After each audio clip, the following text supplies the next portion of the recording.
Star Wars সিনেমার villain চরিত্র dearth ভেডারের কণ্ঠ দিয়ে বিশ্বজুড়ে খ্যাতি পাওয়া মার্কিন অভিনেতা জেমস আর্ল জোন্স মারা গেছেন। 9 সেপ্টেম্বর ভোরে 93 বছর বয়সে প্রয়াত হন গুণী এই অভিনেতা।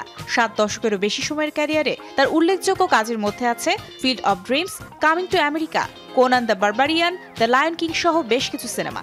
তবে তাকে আলোচনায় রেখেছিল ডার্থ ভেডার। স্টার ওয়ার্স ত্রয়ীর এই চরিত্রটির ভরাট কণ্ঠস্বরের জন্য দর্শক এখনও তাকে মনে রেখেছে। এই অভিনেতার প্রয়াণে সামাজিক মাধ্যমে শোক প্রকাশ করেছেন তার সহকর্মীরা।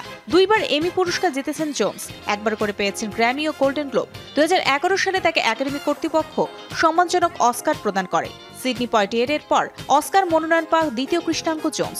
অভিনয়ের পাশাপাশি অনেক সিনেমায় কণ্ঠ দিয়েছিলেন। সবশেষ 2022 সালে ওবি-ওয়ান কেনোবি টিভি মিনি সিরিজে কণ্ঠ দিয়েছিলেন তিনি।